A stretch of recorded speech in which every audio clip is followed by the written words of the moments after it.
Ito na nga yung part 2 ng ating dessert. Na-freeze na pala natin ito ng 2 hours. Okay na nga ito at nakaset na. Kaya it's time para maglagay na tayo ng toppings. Una nga is itong strawberry jam and then this blueberry jam. Meron din tayo ditong ripe mangoes and syempre hindi mawawala yung favorite ni Ate Gail and Althea na Oreo. Yung natirang cream nga natin ay nilagay ko dito sa piping bag. Nilagay ko nga rin ito sa freezer for 2 hours at okay na siya ngayon. Ito nga yung gagawin nating division para sa ating mga toppings. Kapag kasi hindi natin nilagyan ng ganito, baka maghalo-halo lang yung iba't ibang flavor. Una nga naisip ko ay maglagay ako dito ng plastic para division pero wala akong mahanap. Una ko ang ilalagay is itong blueberry jam. Nilagay ko nga ito sa rep kaya medyo matigas siya. Microwave ko nga ito for 30 seconds para maging runny yung texture niya. Ganitong texture nga yung nahanap ko at perfect na ito. Nilagay ko na nga ito sa ibabaw ng ating cream cheese dessert at gently spread lang mga pretties. Medyo madami nga yung toppings natin kaya nagdagdag ako ng cream na nasa piping bag. Para din hindi lumagpas yung mga toppings natin. Next naman na ilalagay ko is itong ripe mangoes. Medyo mahal nga yung mangga ngayon pero pikit mata tayo for the go, char. Maganda kasi yung kulay nito tapos feeling ko bagay naman siya sa ating cream cheese.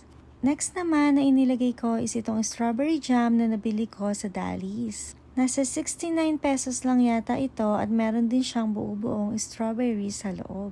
Isa nga ito sa mga palagi kong binibili na product ng Dally's. Naglagay ulit ako ng cream na nasa piping bag dahil medyo runny yung ating strawberry toppings. Next naman na inilagay ko is itong Oreo. Nag-crush nga lang ako ng 2 Oreos tapos inilagay ko na dito as toppings. Maganda din kasi itong ipang design at bagay yung kulay niya sa ating cream cheese. After niya, nagbukas naman ako ng pang 3rd Oreo para itoppings ko yung buo. And yes, mga pretties, ganun nga lang kabilis at tapos na natin ang ating no-bake dessert. 4 flavors na nga ito, merong mango, blueberry, Oreo, and strawberry toppings. Lahat-lahat na nga ng flavor cravings mo, inilagay ko na dyan para hindi ka na maghahanap ng kung ano-ano, char. Sobrang nagustuhan ko nga yung outcome ng ating dessert kaya time naman para gawin na natin itong ating mga mini desserts. Lahat nga nito ay nakaset na dahil 2 hours din sila sa freezer. Same nga dun sa malaki, nagpipe na ako ng cream para sa kanilang division. 3 flavors lang inilagay ko dito, pinagsalitan ko lang yung blueberry saka strawberry. Pero lahat to merong ripe mangoes and Oreo. Etong mga mini desserts ay i-stock ko naman sa freezer para kapag merong nag-crave.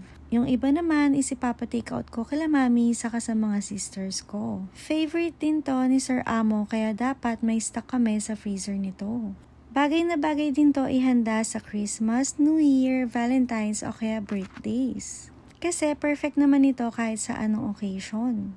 Kaya try nyo na din tong recipe natin mga pretties. Ayun lang muna. Bye!